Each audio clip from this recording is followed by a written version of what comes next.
The tale unfolds with the introduction of a boy named Haru, who retreated from the world after enduring relentless bullying in high school. He secluded himself in his room for years until one fateful day, he finds himself suddenly reincarnated by a goddess. Haru comes to the realization that he must have perished, and the goddess informs him that he will be reborn into a new realm brimming with magic. She promises to grant him extraordinary abilities to aid him in his fresh journey and urges him to relish this second chance at life. All Haru desires is a tranquil and uncomplicated existence. The goddess reincarnates him, and he finds he has been reincarnated as a baby. He's the son of the king, and he's born with the royal insignia. The king is excited to see how strong he is, so he has his advisor perform a magical assessment. His crystal ball glows as it examines Haru's power. The king thinks he should be strong because his mother was the hero who defeated the demon king. But it turns out he is only level 2, and his advisor notes he also has no elements, so he can only use barrier magic. The king can't believe this, wondering how they could have such a useless son, and they think it would be a problem if other people found out, so they both come up with the idea to say he died during childbirth. Haru can't believe he is going to die after he was just reincarnated, and the king orders for him to be disposed of in a faraway forest. The goddess panics seeing this, and she realizes she messed up because she actually made Haru's power level 1002, but the measuring devices in that world don't go up that high, so they don't realize how strong he is. Haru finds himself abandoned in a forest, and he can't do anything since he is just a baby. He thinks about how they mentioned he can use barrier magic, so he decides to give it a go. He imagines it in his mind, and he manages to form a cue. He finds it easy to control, easily changing its size and its form. He tries using it on himself, and it allows him to float in the air, but at that moment a giant wolf suddenly appears. Haru starts freaking out, but he is protected by his barrier. He picks up a bunch of trees with his barriers, and he uses them to attack the wolf. The wolf is still able to get up, so he decides to go even bigger, picking up an enormous chunk of the ground. But the wolf cries out, and Haru realizes the wolf can talk. The wolf can't believe how strong he is, thinking he isn't normal. Haru struggles to talk, but he gets an idea, and uses a barrier that turns his thoughts into sound. He manages to talk, and the wolf wants to know more about him. Haru introduces himself and says he was abandoned because his mana level was too low. The wolf doesn't believe this because it can sense his overwhelming power, and it thinks he is the reincarnation of the demon king. Haru decides to play along, and the wolf instantly believes him. It admits defeat and tells him to just finish her off, but Haru says it's not necessary as long as she doesn't attack him again. She can't believe he is so merciful, and she swears on her name as a flame Fenrir to keep this promise. Haru bids her farewell, calling her Flay, but the wolf sees this as being given a name, so she claims they have formed a pact, and she swears her loyalty to him. Haru explains he just shortened her name and wasn't trying to form any pact, but Flay doesn't listen to him. Haru suddenly becomes weak, and he falls to the ground. Flay wonders what's wrong, and it turns out he requires sustenance. He says he needs milk, and Flay ends up transforming into a human form. Haru is embarrassed seeing her naked, so she puts on a suit, but Haru thinks it's just as bad. Flay prepares to give him her milk, but it turns out she doesn't have any. She suddenly hears someone approaching, wondering if she should take them out, but Haru says they should try talking to them first. A man approaches them, and Flay asks him why he is there. The man says he is there for Haru, but Flay refuses to hand him over. The man wonders about their relationship, and Flay tells him Haru is her master. The man claims to be Haru's relative, and that he is there to save him. He reveals he even brought milk, and Haru tells Flay to accept it, but she doesn't listen to him. She wonders why he is coming back for something they threw away. The man claims his wife was once pregnant, but the child didn't make it, so he doesn't care that Haru was abandoned for being weak, and he thinks that every child should have the chance to have a life. Flay is moved hearing this, and the man finds it strange to see a demon crying. They come to a deal, and the man decides to take her in as well so she can stay by Haru's side. After 9 years, Haru has grown up living with his new family. He had originally hoped to leave after being weaned off milk, but they were so kind to him that he ended up staying. But his only problem is that his sister Charlotte doesn't get along with him. Flay serves as their maid, and Charlotte seems to like her, asking her to play. Flay says her job is to look after Haru, but Haru orders her to play, so they go outside and Charlotte chases after her. Haru watches them from inside, and his mother tells him not to let it get to him, saying Charlotte is just at the age where she doesn't know how to act around boys. Haru worries the reason is because Charlotte can tell he is actually almost 30, so she can sense he is an old man. His mother thinks he should do something special to show how reliable he is, thinking she will change her mind, but Haru thinks he is no good in social situations. She says that as their heir he should get out more instead of always spending his time in his room. Haru heads back to his room, and he thinks he should leave before his parents start demanding more from him, but he thinks Charlotte would hate him even more if he took Flay away, and he knows that Flay would never agree to stay behind. We see he has created a claw of himself using his barrier magic so he can one day replace himself, but he hasn't been able to make it move or talk. His father knocks on his door, and they go out to the yard where his father wants to start teaching him how to use the sword. He isn't interested in learning, but his father tells him that since he has such low levels of meta, he should develop his other skills. Haru wants to just relax, but his father insists he gives it a go. Haru knows his father is an experienced warrior, so he thinks he doesn't stand a chance. He casts his barrier to protect himself, and he charges at his father, even breaking his sword. His father is shocked seeing the damage he caused, and he tells Haru to try and avoid his attack. He swings at him, but Haru manages to dodge it. His father can't believe this, and he says it should have been impossible for anyone under level 30 to dodge. And Haru also finds this strange. We learn that he tried checking his power with an even stronger crystal ball, thinking he could have a level in the hundreds, but it still ended up only showing 2. And he thinks it would be impossible to have a level in the 4 digits because the highest level in all of humanity was only level 77. So he wonders what powers he was given by the goddess. Later that night, Haru's father tells his wife about the sword training session, but he is concerned that Haru could be a demon.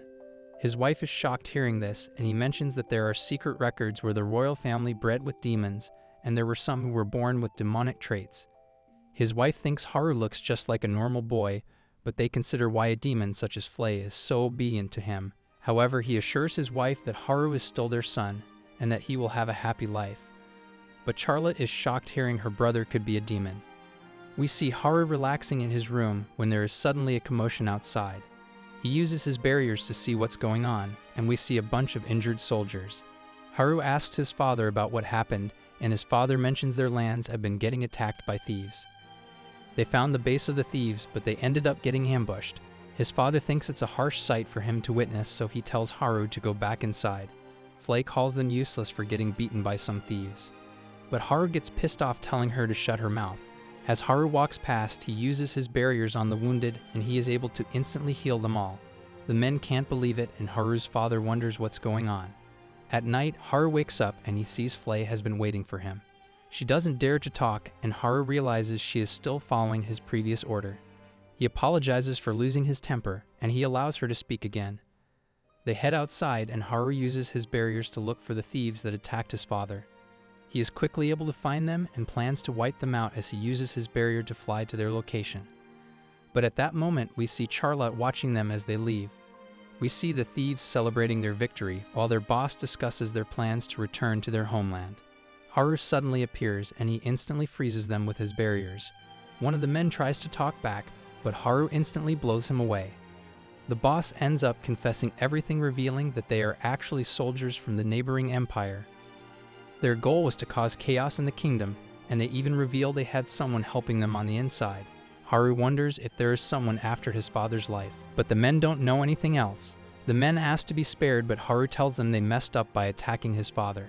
So Flay ends up burning the entire base, and he ends up sending an anonymous letter to his father about what he learned. His father is surprised to learn that the Empire is involved, and Charlotte wonders who took out the bad guys, and he can tell that it must have been Flay's doing. Charlotte suddenly gets up and explains there is somewhere she needs to go. As she leaves the office, she thinks about what she saw the previous night. She asks Flay if there are 2 Harus, but Flay is confused about what she is talking about. She reveals she saw them leaving, but she knows Haru shouldn't have enough mana to fly, so she checked in his room, and she ended up finding his clown sleeping in his bed. She notes that it didn't have his usual scary aura, so she wonders what it all means. Flay is impressed to hear that Charlotte can sense her brother's strength, and she explains just how powerful he really is, but she tells her not to think too much about it. Flay ends up reporting her encounter to Haru, and he can't believe she already found out about his clone. He decides to set up extra surveillance on her so he can keep tabs on what she is up to. Over the next few days, we see Charlotte following him around. No matter where he goes, Charlotte watches him even when he's in the bath, and when he tries to confront her, she just runs away. After a week, we learn that his mother and Charlotte are going on a trip to the annual festival. Haru tells them they should take Flay along, but his mother mentions that Flay hasn't been around, and Haru remembers how he told Flay to intimidate the monsters in the forest so they don't attack any towns. Later on, Haru's alarm goes off and he realizes it's the surveillance he put on Charlotte.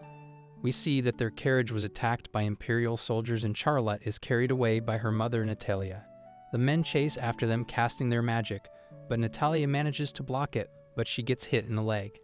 Charlotte suddenly hears a voice and she directs her mother to run. Natalia wonders who's giving the directions, but they end up at a cliff. Charlotte tells her to jump and they manage to make it down by using magic.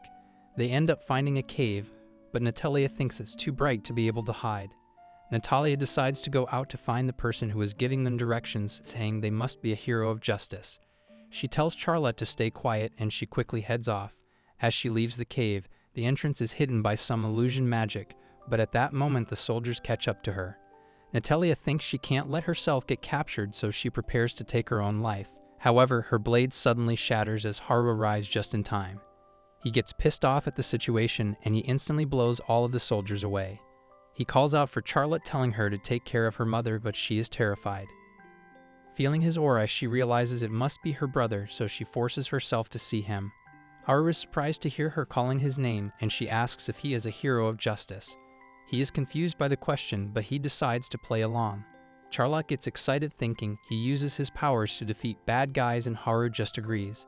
She apologizes for not realizing his true identity, but Haru tells her she needs to keep it a secret. At night, Haru's father receives a report about what happened, and he wonders about the mysterious person that has been helping them.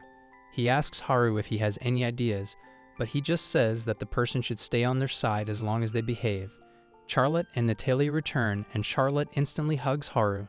She tells him how much she missed him, and her mother wonders when they became so close. Charlotte refuses to explain, but she just says that she loves him now. Haru is happy about this, but Flay seems to get jealous of their new relationship.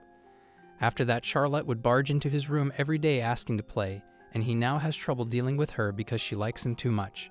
She wonders what he is doing, and he tells her he is keeping watch with his surveillance magic. She is impressed he can use ancient magic, calling him amazing, and Haru says it's hard to learn since it's a lost magic, but Charlotte mentions that she has seen records about it, and she ends up taking him to their castle archive. Haru is surprised to learn they had such a huge library, and Charlotte helps him grab some of the books. Haru learns that his barrier magic is considered ancient magic, and he is surprised Charlotte has been reading these books. He thinks they would be too difficult for her, but she says that their father would normally read it to her. She tells him to do the same sitting on his lap, and Haru does his part as her big brother. They read that there are some gods that can travel between worlds, and Haru thinks it sounds like a story from an anime, and Charlotte wonders what he is talking about. He thinks she wouldn't understand, but she insists on trying her best to listen. He explains it is drawings that can move, and he gets excited talking about it, and she wishes she could also experience it, so Haru decides to find a way for them to watch anime. After 2 weeks, Haru manages to get access to the internet from Japan, and he finds that his old Netflix account still works. He creates a kid's account for Charlotte, and he lets her choose what she wants to watch. She picks a show about a magical girl, and she is amazed that the drawings can really move. She finds it amazing, but she isn't able to understand Japanese. Haru thinks it would be hard for her to learn a language, but thinks she should be able to manage since she's still young. He starts teaching her the alphabet, and he is shocked she seems to have learned it after only 2 hours. After another 2 weeks, Charlotte barges in wanting to watch the latest episode of her favorite show. We see zombies in a city, but the heroes of justice fight them off.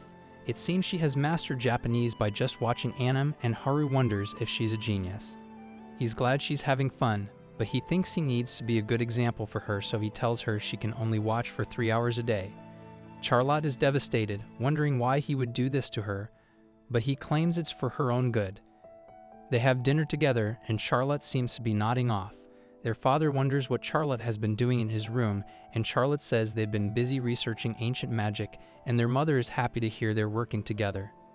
After dinner, Charlotte follows him around, but he tells her she can't watch any more anime for the day, so she should just take a bath and go to sleep. We see Haru taking a bath, and Charlotte ends up joining him. She thinks she should just go to sleep since she can't watch anime. Haru thinks she is starting to sound like an otaku. She notices the crest on his chest. and she calls at his emblem saying it's his proof he's an ally of justice. He thinks she has been watching too much anime, but he tells her to keep it a secret, saying that allies of justice must hide their identity. They say goodnight and Haru goes to bed, but Charlotte ends up sleeping with him, and we see their mother watching them, happy that they are getting along so well, but Haru just wants his own space. The next day, their father leaves to subdue some thieves and Charlotte worries for his safety. She gets depressed, but Haru tells her not to be worried, saying their father will be fine. Charlotte tells him he should use his powers to fight the bad guys, begging him to go, and Haru has no choice but to agree. She tells him he needs to transform just like in the anime, so Haru ends up putting on a disguise. Haru gets embarrassed, but Charlotte thinks he is so cool she wants to go with him, but he says it's too dangerous, making her depressed. However, he gives her a way to watch his heroic deeds, and he quickly heads off. He looks around for the thieves, finding them in a cave, and he uses his barrier magic to seal them in. He arrives at their location, and the thieves wonder who he is. He calls himself an ally of justice, but the men try to rush at him. He's able to easily beat them all up, but he makes sure to go easy since Charlotte is watching. At that moment, his father arrives, wondering who he is. He makes up a random name, and his father wonders if he's the mysterious person who has been helping them out. He wonders what his goal is, and Haru just explains that he's carrying out justice. He gets embarrassed with himself, so he quickly runs away. He can't believe himself, but Charlotte tells him he was super cool, wanting to see him fight again, and Haru can't believe he has to keep doing it. But he ends up making a name for himself, and he becomes known as the Black Knight. After some time, Haru seems to have perfected his clone. Thanks to the books from the library, his clone is now able to speak, but it acts too much like him, and it's just as lazy as him. Charlotte wakes up in his bed, and she is confused. Seeing the two of them, they get called for a meeting, and Haru thinks his clone can go in his place. But his clone refuses, and Haru realizes it's useless. Their family goes out to greet their guests, and we meet the royal prince and princess, Laius and Marianne. Haru wonders if they are his real siblings, but Laius is stuck up and super rude. Marianne tells him to behave, but Laius says she can't boss him around since he's going to be the next king, so they aren't on the same level. Haru can't believe he is so terrible, but Laius calls him out for staring at him. He knows Haru is only level 2, so he decides to teach him a lesson, challenging him to a fight. Haru thinks it's going to be a pain, but Laius thinks he is afraid, saying he will hold back. Haru checks his level, seeing he is level 9 with a maximum of 40, and he compares it with his father and the princess. Laius charges at him, but he easily dodges him. Laius tells him not to run away, so Haru uses his barrier to protect himself. He lets the prince beat him up, but Laius tells him to fight back, so he instantly attacks him from behind. Laius gets back up, but Haru just keeps knocking him down. Marianne doesn't believe he is only level 2, but Haru's father just calls it a mystery. Laius refuses to lose, attacking with a fireball, but Haru just absorbs it with his barrier. The prince keeps on attacking, but his spells have no effect. He wonders what's going on, and Haru reveals that he absorbed all the fireballs, wondering if he should return them, and Laius falls to his knees. Haru lets him off the hook, and he is just glad it's over. Marianne apologizes for her brother, and she wonders if he is really level 2. Haru confirms that he is, but he quickly excuses himself as he heads back to his room. He wonders if this incident will cause his real parents to come looking for him. We see Charlotte as she helps Haru look for bad guys to take down. Flay returns, and she also wants to help out, but Haru thinks she will end up causing trouble. He asks her about his other tasks for her, but she claims to have finished everything. Charlotte gets excited, wanting to see them team up, saying that every hero needs a partner. Seeing how excited they are, Haru has no choice but to go along with it. He warns Flay that since Charlotte is watching them, she isn't allowed to use excessive violence. We see the group of thieves as they prepare to check out their haul, but Haru makes his entrance, introducing himself as the Black Knight, and Flay follows suit, calling herself the Crimson Knight. The men are confused, and Flay attacks with her flame, setting them on fire. Haru tries to remind her of his warning, but she doesn't listen and continues to throw fire, so he ends up stopping it with his barrier. Flay is confused by what's going on, and she prepares to use her full power, but Haru suddenly smacks her, reminding her not to be so violent. She says she got carried away, but she tries to burn them again, and he smacks her again, telling her to head back while he handles the rest. Haru becomes exhausted afterwards, but Charlotte says they were awesome. Flay wonders why her attack didn't work, thinking she'll need to use more power next time. Haru doesn't want to do it again, but seeing how happy it made his sister, he considers it. Meanwhile, we see Laius as he wonders how Haru defeated him when he's only level 2. We learn he was trying to assert dominance as the next king, but it didn't turn out the way he expected. His aide tells him to get ready for the banquet, and he suggests Laius to invite Charlotte to join him on their tour of the fields the next day. Laius doesn't care about her, but his aide tells him it's for his own good. Charlotte visits Haru after the banquet, and we learn he sent his clone to take his place. His clone reminds him that they are the same, so he found the experience just as miserable. His clone can't handle being his double, and it jumps into bed.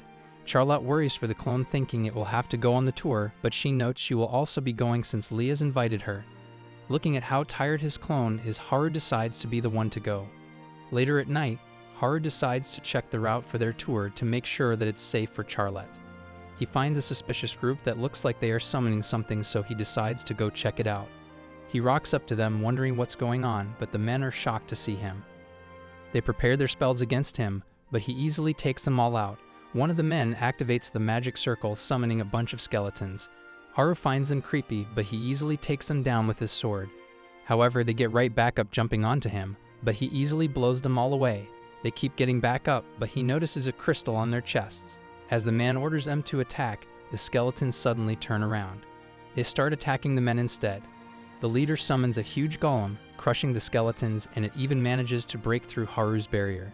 He wonders how to deal with it, but he notices it also has a crystal on its chest, so he ends up attacking it, causing the golem to stop moving. The men wonder what's going on, but it also turns on them, and Haru apologizes, saying he stabbed it with his barrier, which overrode its magic formula. Haru ends up capturing them all, and he tries to ask the leader about their objective. The man refuses to talk, so Haru gets the skeletons to dig a hole, and he threatens to bury all of them alive. The leader reveals he works for the Queen Consort, saying they were trying to summon monsters to assassinate Charlotte during the tour. Haru wonders why they would target her, and the man reveals that the Queen is scared of her potential, knowing Charlotte will surpass her one day. He mentions that the Queen was also behind the bandit attacks, but since they failed twice, the Queen sent her personal summoner squad. Haru thinks it's the same as when he was abandoned, and she's doing everything to protect her own position. Haru gets angry thinking about it, and the golem starts to go wild, grabbing onto the man, but Haru stops it just in time. He refuses to lose the people he loves and decides to go against the Queen, even if she's his real mother. We see Flay keeping watch as the tour takes place. The ride is awkward, but Charlotte tries to cheer Leas up, telling him he shouldn't feel bad about losing to Haru because he never even stood a chance. Marianne joins in, saying it's not a big deal, but this only makes things worse. Haru tells him to chill, but Laius thinks he didn't even use magic during their fight. Haru explains he can buff himself to get stronger, but Laius and Marianne are shocked to hear this. Haru isn't aware it's a big deal, and Laius wonders if he's a returned demon. Haru doesn't know what that means, and Charlotte explains that when a demon marries a human, their descendants can have demonic traits. Marianne thinks it would explain his power, but she notes he doesn't have any horns and just looks like a normal boy. Charlotte vouches for the rest of his body, saying it's completely normal since she's bathed with him, but this just weirds them out. Thinking he's a perf, Charlotte wonders if it's wrong, but they just try to explain that it's not common. They arrive at their destination and they admire a wheat field. Charlotte runs off with Marianne and Laius while Haru has a chat with his father. Haru poses a hypothetical question, wondering what he would do if the Queen was after Charlotte's life. His father reveals he got a letter from the Black Knight. He was delivered the Queen's mages, so he knows the threat is real. He knows she sees him as her enemy, but he can't retaliate since she is the Queen. Haru wishes she would disappear, but his father tells him the capital would fall into turmoil without her. He explains that the king fell from power long ago, and there are many nobles that try to take the throne, but the Queen keeps them all in check with her power. 2 years before Haru was born, the king led an army against the Demon King with the Queen Giselle among them, and she took out the Demon King by herself. She became a hero, and her marriage with the king was supported by everyone, but she's now trying to take the kingdom for herself. His father thinks there's nothing they can do unless someone more powerful could replace the Queen. He thinks Charlotte will easily become stronger than her, but she's still too young, so he tells Haru to look out for her until she grows up. Flay volunteers to take out the Queen, but Haru declines, saying it's a personal issue, so he wants to be the one to do it. He thinks the Queen will make another attempt on Charlotte's life soon, so he decides it's time they had a reunion. His mother, Giselle, receives a report about the failed attempt on Charlotte's life. Learning that the Black Knight is protecting her, she throws her drink at them, calling them useless, and she thinks she will need to handle it herself, but at that moment, Haru arrives instantly, taking out her men with his barriers. Giselle wonders how he made it into her castle, which should be protected by barriers, but Haru calls them weak, saying he just broke through them. Giselle prepares to deal with him, and Haru is surprised she can use 3 spells in a row. He gets trapped in a sphere of water, starting to drown, but he uses a barrier to help him jump out. Giselle follows up with ice magic, which Haru is able to defend against, so she then blasts him with her fire magic. Haru drops to the ground and Giselle starts to gloat, saying he was no challenge, but Haru just gets back up, rushing off the attack, and Giselle wonders who he is. Haru starts to retaliate, attacking with a barrage, and Giselle struggles to defend herself. She thinks he is even stronger than the Demon King, and she starts to run out of mana, but she charges at him with her sword, and Haru fights using his own sword. Giselle gets on top of him thinking she is unrivaled with the sword, but Haru ends up disarming her. He prepares to punish her, creating a collar around her neck, and he tells her she will lose her head if she tries to take it off. She wonders what he wants, and Haru tells her he has one demand, telling her to keep her hands off Charlotte and his family, warning her what will happen if she disobeys. 5 years later, things have remained peaceful, and we see Charlotte playing out in the snow. Haru finds it too cold outside, so he just wants to go back to his room. He wonders if Flay is cold in her outfit, and we see her shaking, but she claims to be fine. Haru can see through her lies, so he gives her a new outfit and tells her to speak up if she has a problem. Charlotte tells him about a special move that she thought of, saying she isn't strong enough to use it. She asks him to try it out. She explains how to do it, and he thinks it's ridiculous, but he can't say no to her. He prepares his magic, performing a chant that he finds embarrassing, and he ends up drilling a huge hole in the ground. Charlotte is impressed, and Haru is glad he could make her happy, but their parents suddenly appear, wondering what's going on, so Haru quickly uses his magic to create the Black Knight, who flies away. He blames the hole on him, saying the Black Knight was passing by and showed off his special attack. Charlotte quickly agrees with the explanation, and their father decides not to look into it.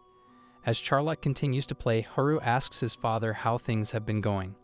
His father mentions how the queen hasn't appeared in public over the last few years, but he is glad there have been no more attempts on Charlotte's life. He has heard rumors that the queen wears a slave collar now, so he wonders if that has something to do with it. Haru is just glad everything is peaceful, and he thinks he can finally have a relaxing life as a shut-in, but his father suddenly mentions he will need to start going to school in the capital.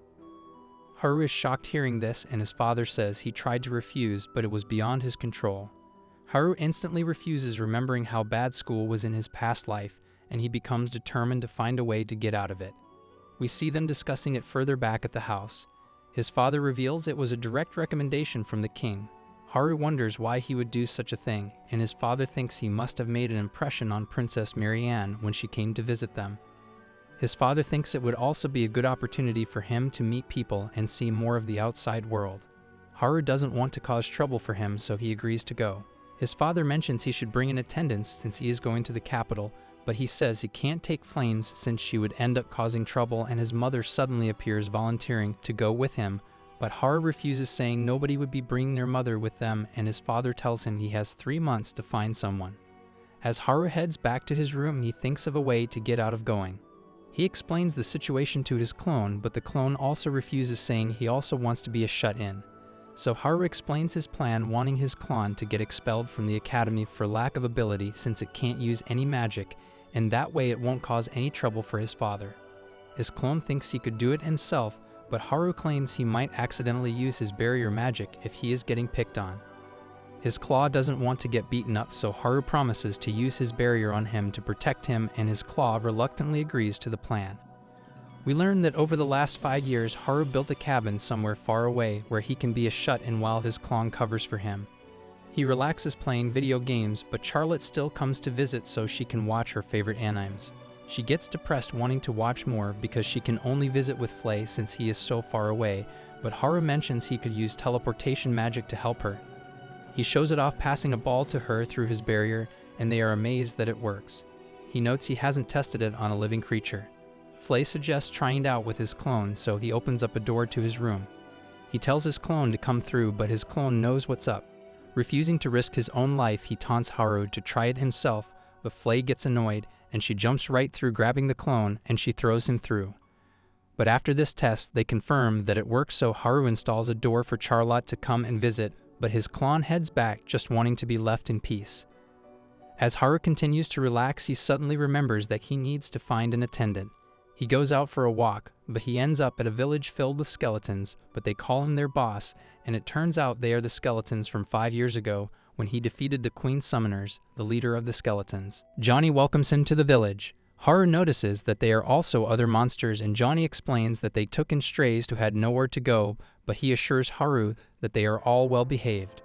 Johnny goes on to show Haru the other parts of their village, showing him their farms where they grow their food, and they have quite an impressive harvest. Shocking Haru because they are doing all of this to feed the other monsters. Johnny keeps showing him other areas of the village, and Haru thinks that if he added flesh, Johnny could be a good attendant.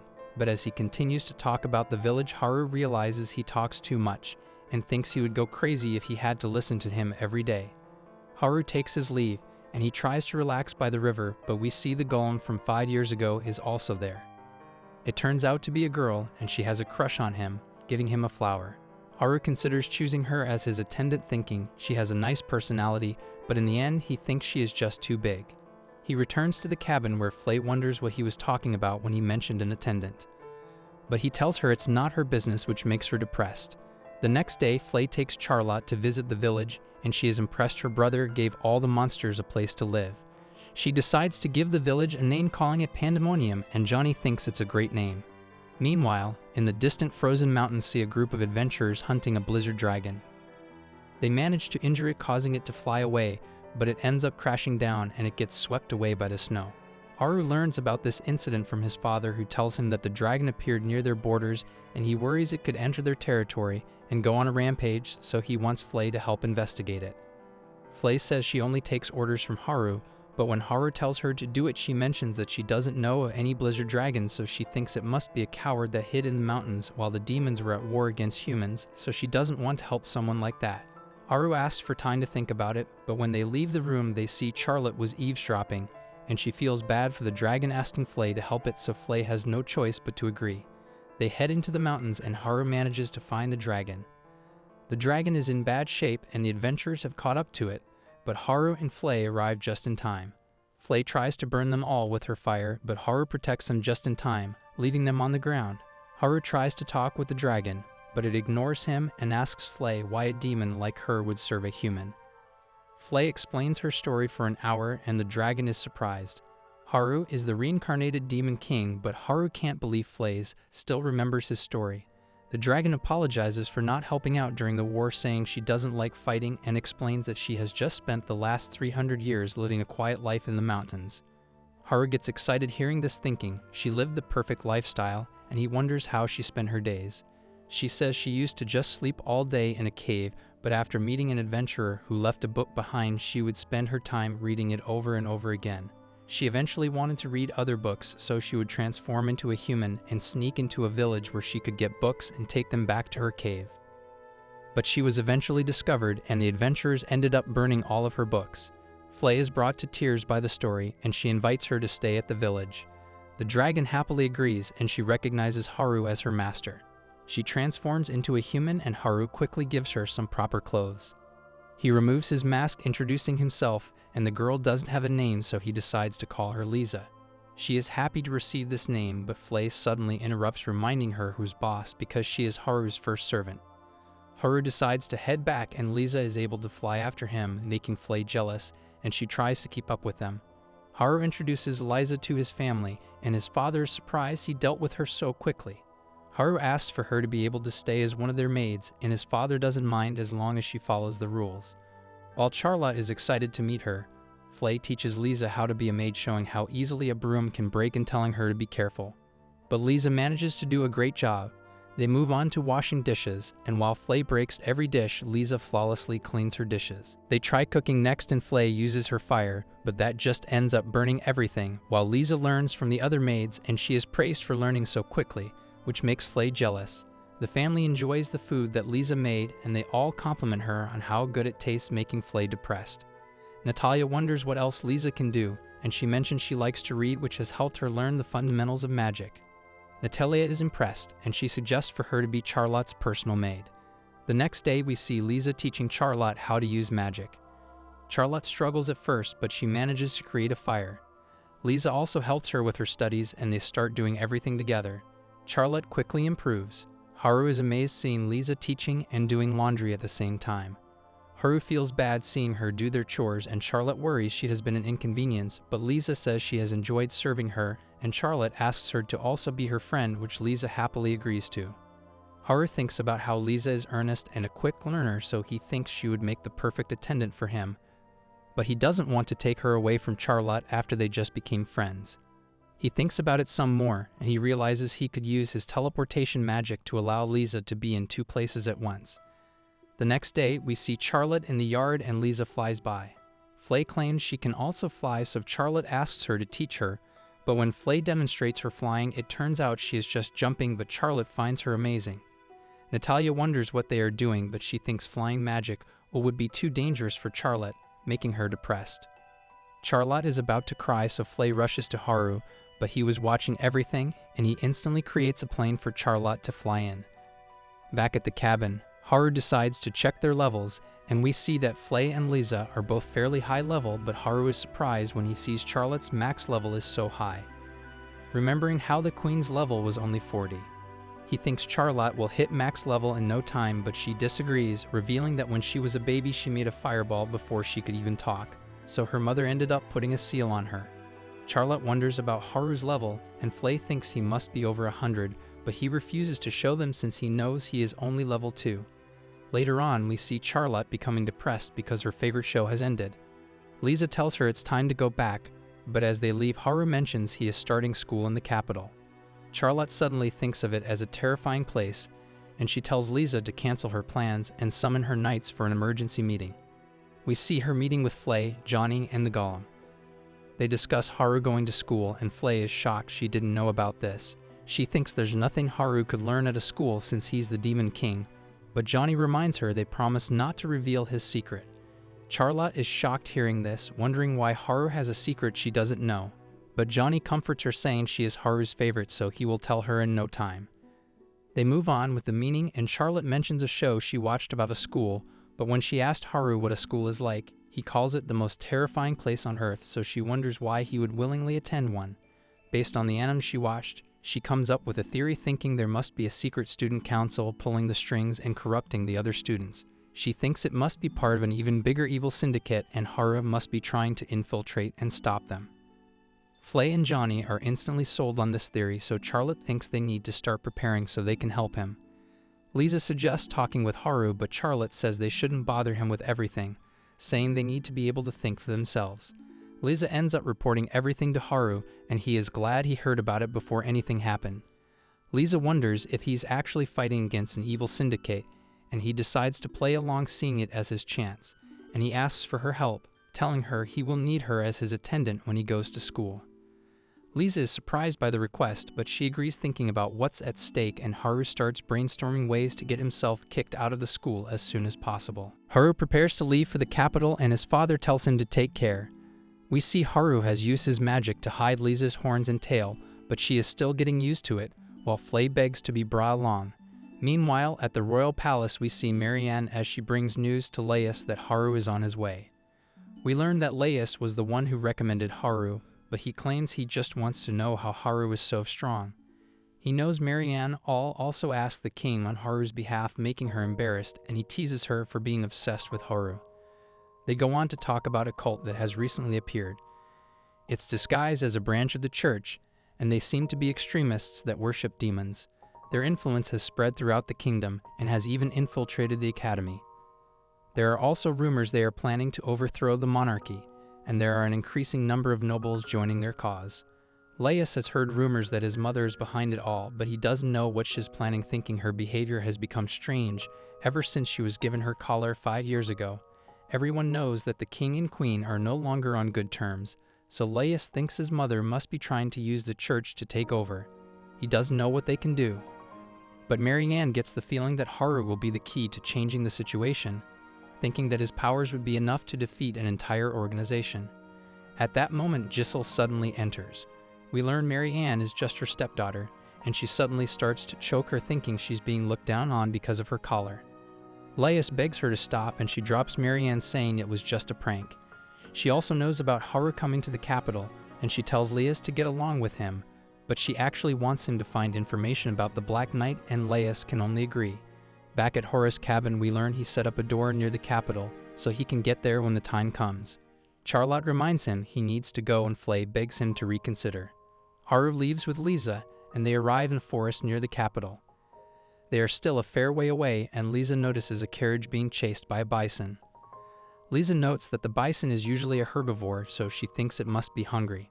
Haru decides to help, transforming into the Black Knight. He flies over, but at that moment, the carriage wheel comes loose, and the people are about to fall out, but Haru catches the boy with his barrier. The bison continues to charge at the carriage, but there's a girl that steps forward. Haru wonders if she is strong, and the girl tries to stop the bison, but she ends up getting thrown away.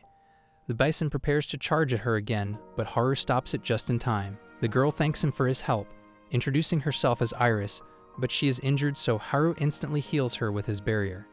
Haru also fixes the carriage, and the girl is amazed by his abilities. Haru wonders why she is traveling in such a shabby carriage, and Iris says that's all she could afford, but she swears to find a way to repay him.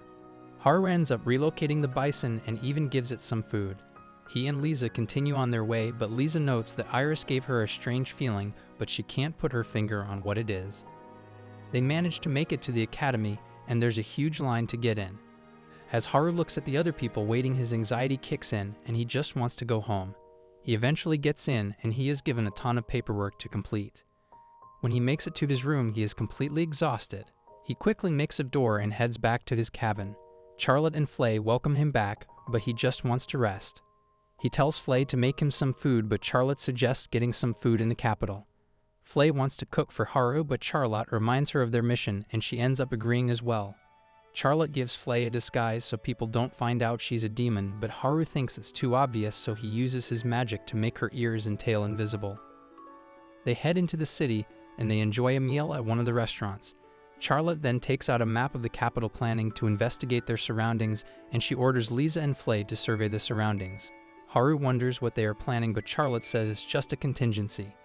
Haru is left to explore with Charlotte, and she calls it a date. Haru is shocked hearing this, and he thinks about how it would be his first date ever. Even though he thinks she doesn't understand what a date is, he decides to go along with it. They walk around the city together, and Haru even buys her a necklace. As they continue to explore, Charlotte ends up running into Iris. Haru rushes over, but Iris gets a familiar feeling from him, and she remembers the feeling of his mana, but Haru says that's impossible, revealing he's only level 2. Iris apologizes for her mistake, but she rushes off because she has an interview.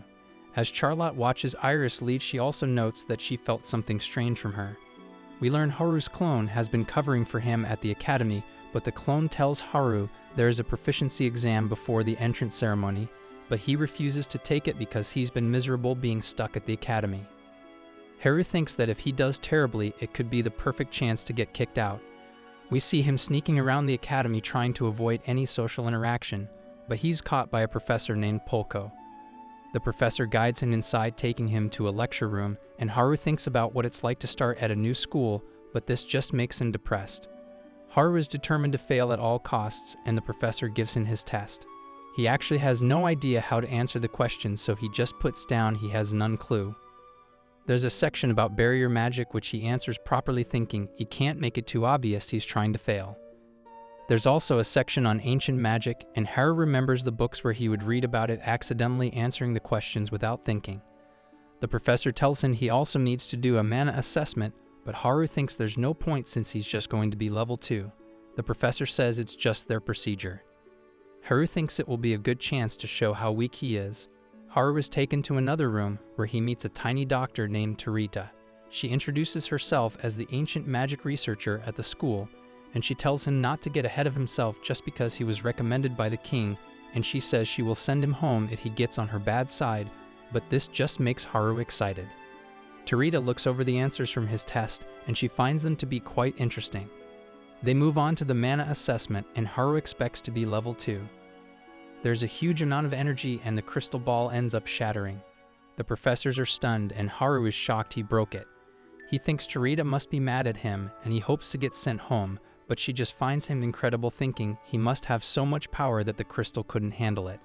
She also points out his responses from his test, thinking he is bold to just say he has no clue, and she is impressed by his knowledge about barriers as well as ancient magic. Toretta decides to take Haru as her personal disciple, telling him to join her with her research, but he instantly refuses. Toretta begs him to join, but he just excuses himself. He explains to his clone what happened, and his clone is annoyed. He made such a good first impression, but they are still determined not to give up. The day of the entrance ceremony arrives and Charlotte gives clone Haru a gun. He thinks about how he is forced to take Haru's place, but since he has no magic, he is protected by Haru's barrier, and the gun is for self-defense. After the entrance ceremony, clone Haru rushes out to get back to his room. He suddenly notices a group of popular students, and he thinks he should avoid them at all costs. As he passes by, the leader of the group calls out, but he's actually talking to Iris Clow. Haru thinks he should just get back to his room, but he ends up running into Iris. The other student gets annoyed thinking he's being ignored, and he introduces himself as Schneider, the student vice president.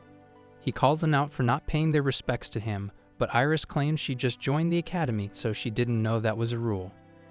Schneider points to clone Haru, telling him to explain how things work, but he suddenly pretends to have a stomach ache trying to get away, but Schneider thinks he's being mocked, so he decides to teach him a lesson.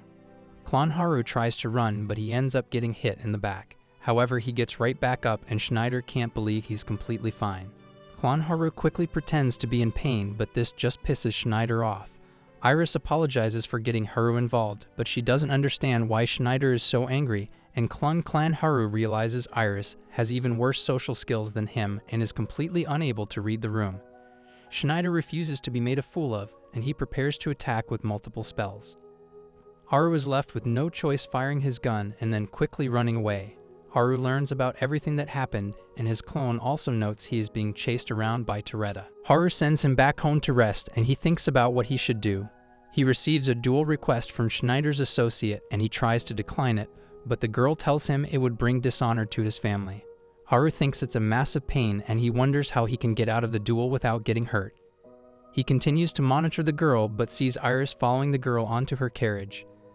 They end up going to Schneider's house, and Iris tries to ask for Haru's duel to be called off. She points out his injury, saying he's in no shape to fight, but this only pisses him off.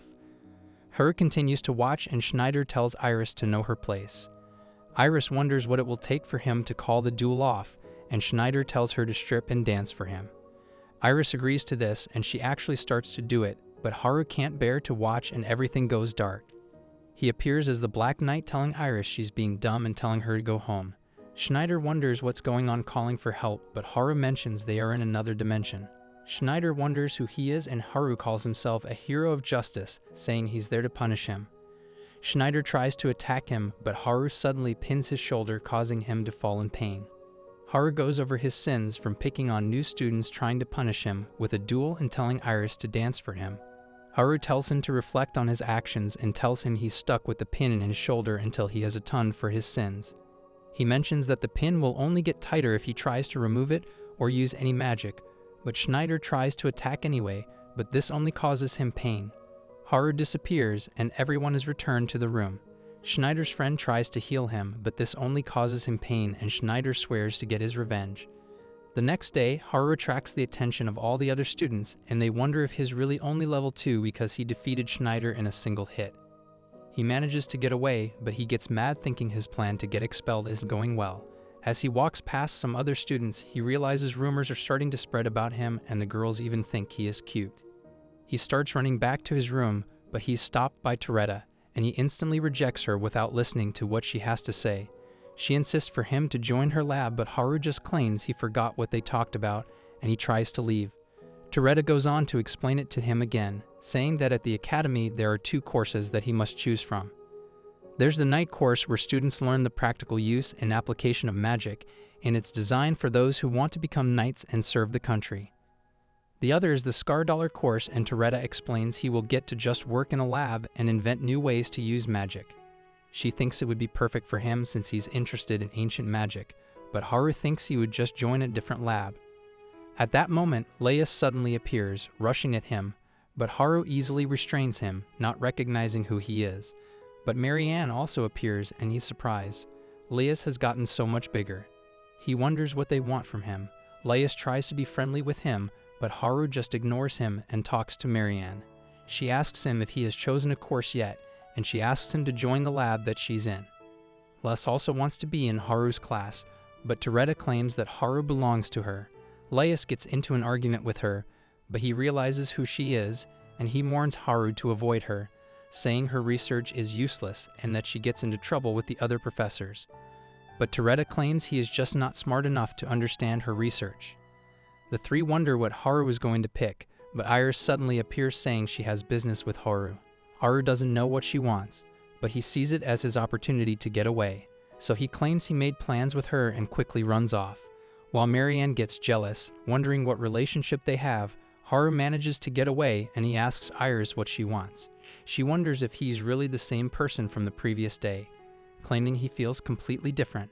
Haru is shocked. She can tell the difference between him and his clone, and he reflexively puts up a barrier. Iris can feel the barrier as well, and Haru becomes suspicious of her, asking why she thinks he is different. She says that although he's the same on the surface, she notes that he had no magic power the previous day, but now his power is overwhelming. Haru thinks back to when he first met Flay, and she also called his power overwhelming, so he wonders if Iris is actually a demon. She assures him she is a human, but Haru still finds her strange. He tells her he can't explain his power, but asks her to treat his two forms as the same person. Iris goes on to apologize for getting him into trouble, thanking him for his help, and she asks to be his friend. Haru is surprised at the request, but Iris takes his response as a yes, and she is happy to have made her first friend. Haru wonders why she wants to be friends with him, and Iris says they keep running into each other, so she thinks it's a good sign.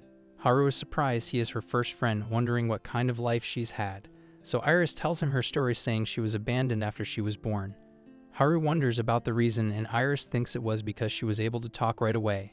Haru thinks a talking baby would definitely be concerning, and Iris tells him how she ended up at a monastery, but she wasn't treated well, and the only priest who cared for her died when she was 5.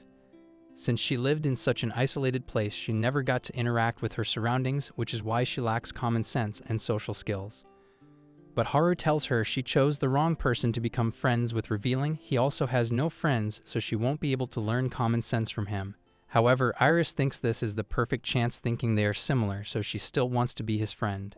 Haru gets the idea to use her to help him get out of troublesome situations at the academy, so he thinks becoming her friend might not be the worst idea. He asks what course she's taking, and she tells him she's taking Toretta's class. Haru isn't happy about this, but he agrees to take it as well. Iris is overjoyed by this.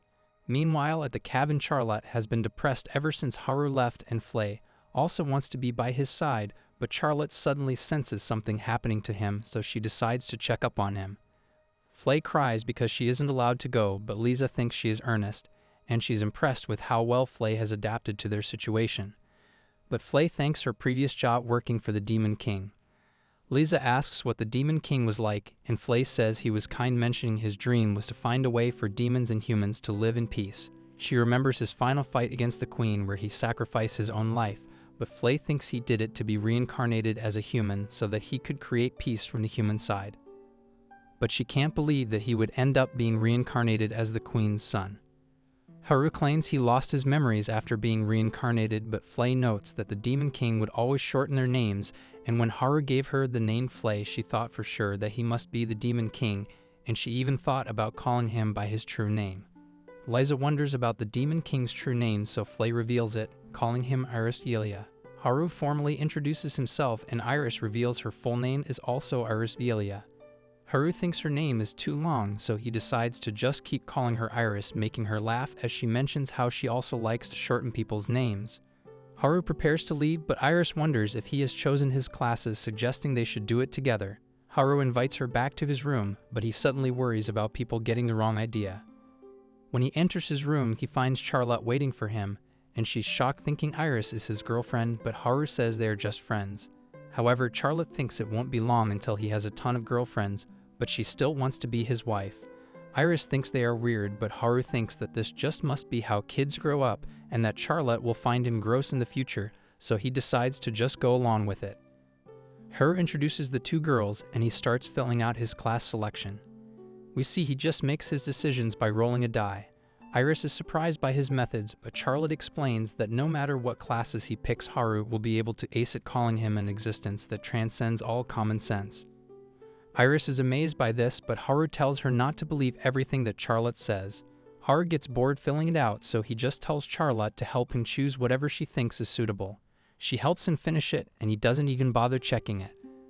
Iris is surprised by this, wondering about his goals for entering the academy, but Charlotte claims he's there for a more important reason but refuses to tell her the specifics.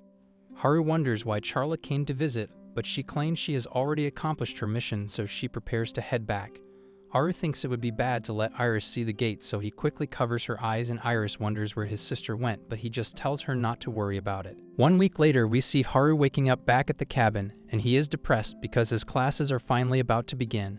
Charlotte gives him his schedule, and we learn he is only in the C class, but Charlotte tells him that the classes are regularly shuffled based on his results, so she thinks he will make it to the A class in no time. But Haru seems to have other plans. He is suddenly surprised when he notices the classes that she chose for him, and it turns out she chose all the most advanced classes for him, thinking everything else would be too easy for him. But Haru decides to use this to his advantage, thinking that the other students will think he is cocky for choosing all the advanced classes, and he thinks it will help him get kicked out when he fails. Haru heads to class with Iris, and she can't believe that he's only in the C class, revealing that she's in Class A. When Haru gets to this class, everyone stares at him. He remembers it's because of the drama he got into with Schneider, so he tries to keep a low profile.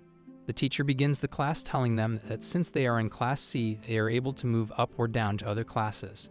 So he decides to start with a test. Haru thinks it's his chance to show how useless he is, but when he gets the test, he finds that it's super easy. He compares it to the material that Charlotte learned when she was still a child. Haru thinks that the teacher must be giving them an easy test to help them build confidence. He thinks it would be too obvious if he got everything wrong, so he aims to just pass with a 60 after the test is over. The teacher notes that everyone did poorly with an average score of only 20. He isn't surprised at the result because the average score in Class B is only 50, but he's amazed by Haru's result. Haru wonders what's going on, wondering how the other students could score so poorly with such easy questions. But he comes to the realization that it's not that they're dumb, but it's because he based his assumption on Charlotte, and she's just too much of a prodigy.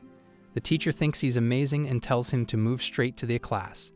The next day, he attends his new class, and he's immediately grabbed by Iris and Laius. They fight over who gets to sit with him, but the teacher calls them out for causing a scene. She knows they are only in their first year, and she looks down on them for taking her advanced class, warning them that she will kick them out as soon as they get anything wrong. She also knows that Haru and Iris are taking Toretta's lab, so she has an even bigger grudge against them. The teacher introduces herself as Oratoria, and she starts giving them a lesson about elemental theory. She calls Iris up for a demonstration, and we see she has an affinity with every element. Oratoria is amazed seeing this, and she immediately tries to recruit Iris to her lab, but Iris declines the offer. Oratoria goes on to explain that everyone has a main element, and the others are considered sub-elements. She explains that it's hard to quantify a person's affinity for sub-elements, but Haru has a status skill that allows him to see everything. Oratoria explains that it's hard to quantify sub-elements because it's possible for the value to change when performing different spells, even with the same element. Haru thinks it has something to do with the hidden properties, and Oratoria suddenly approaches him, wondering how he knows about such a thing. We see that he just read it from his status window, and he explains that people can have hidden properties attached to their elements, which can boost certain types of skills. Oratoria is amazed by his insight, wondering how he could know about such things because it's on the cutting edge of research and only a few people should know about it. So she immediately tries to get Haru to join her lab, but he also refuses. Later that day, we see Haru and Iris arrive at Toretta's lab, but we learn that Haru became too exhausted, so he swapped places with his clone. Toretta is happy to have them there, but it seems she's just using them to fill the requirements so that she can keep operating her lab, and she decides to have a party clone. Haru thinks about sneaking away, but Polko suddenly screams. He discovers a tied-up Schneider. Toretta reveals that she forgot about him, saying he came to get help from her, but she thinks it's the perfect chance to research ancient magic because she knows his shoulder is being affected by barrier magic. We learn that ancient magic is different to modern magic because it doesn't require a constant supply of mana. Toretta notes that the barrier in Schneider's shoulder has already been there for 2 days, so she recognizes it as ancient magic. Iris can't believe there's someone who can use ancient magic in the current age, and Toretta starts slapping Schneider to find out who cast a spell on him. Schneider can't give them much information, and Toretta thinks he must be scared about revealing their identity, so she theorizes that it's the work of the Black Knight. She finds it strange that the Black Knight appeared in the capital around the same time that Haru arrived, so she starts to respect him. She grabs onto him, begging for him to teach her about ancient magic. But the real Haru suddenly appears as the Black Knight. He tells Toretta that he has no relation to Haru and that he's just in the capital to bring justice. Toretta is excited to meet him, and she thinks that he punished Schneider because he is a part of the shady cult. But Haru is just surprised that such an organization actually exists. He plays along with it. He reminds Schneider to call off their duel if he wants to be free from his spell. Schneider reluctantly agrees and Haru prepares to leave, but Toretta suddenly restrains him.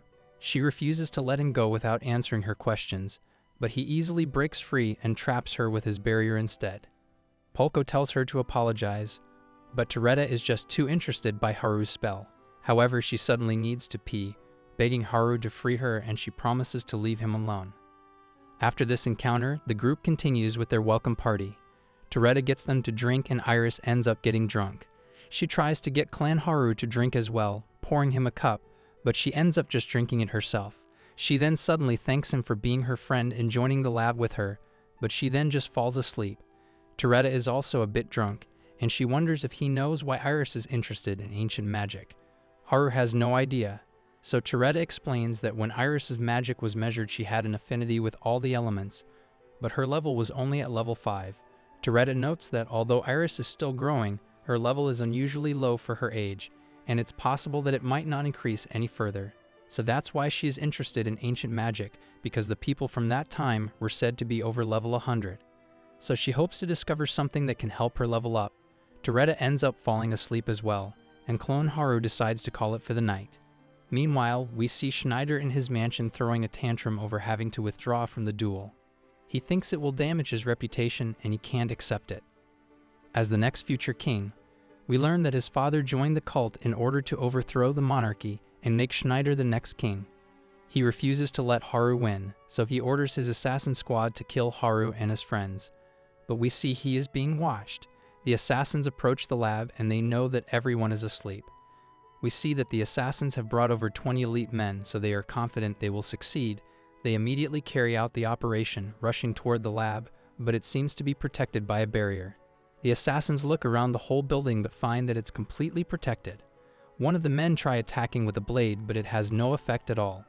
A door suddenly appears and the man tries to check it out, but he ends up getting pulled inside. The captain orders his men to destroy the door, but their spells just get swallowed up. There are even more doors that appear and the men start getting picked off one by one. Haru makes his appearance and the captain tries to attack him, but just gets frozen by Haru's barrier. Haru ends up bringing all the men back to Schneider, asking him why he ordered the hit. Schneider denies everything, but Haru shows him a recording of him ordering the assassins. Haru prepares to give him another punishment, but Schneider suddenly injects himself with a syringe, transforming him into a demon. Haru is smashed out of the mansion, and he wonders how he's going to deal with Schneider. He suddenly gets a call from Charlotte saying she got the feeling he was on duty. She is surprised to see he is fighting a monster, and Haru explains that it was the evil syndicate that transformed Schneider into a monster. Charlotte feels bad for him, so she asks Haru to save him, and Haru has no choice but to agree. He dodges Schneider's attacks, but he struggles against his strength. He tries attacking with his barrier, but he just ends up getting clapped. Haru is about to be crushed, but he uses his barriers to free himself and seal Schneider's arms. However, Schneider rips his own arms off, but he's able to instantly regenerate them. Haru doesn't know how to deal with him, but Charlotte points out that he became smaller after regenerating. So Haru thinks he can return Schneider back to normal by cutting off his overgrown body.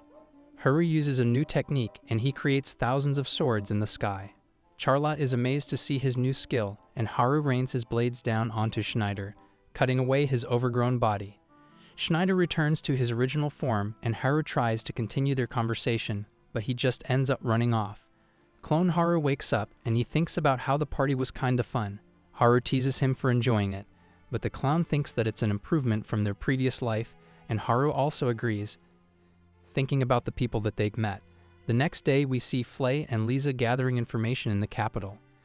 They are approached by a group of shady men who offer to help them, and they are led into an alleyway, but they just end up beating up the men and get the information they were after. We see them in another one of Charlotte's meetings. They have learnt more about the power struggle for the crown, and Charlotte thinks that the capital is headed for trouble. Liza harbors uncertainties, yet Johnny recalls Haru's recent bout, bolstering her resolve. Charlotte replays the thrilling moments, eliciting awe from the group at Haru's newfound prowess. Suspicions arise regarding Schneider's involvement with the nefarious syndicate, prompting Charlotte to propose a decisive action. She initiates clandestine scheming to infiltrate the academy, intending to unveil the syndicate's operations from within. The group unanimously supports her plan, unaware that Haru observes their actions with disbelief. Choosing to silently monitor them, Haru prioritizes safeguarding his tranquil existence. The video concludes here. Don't forget to like and subscribe to the channel. Thank you for watching, and until next time.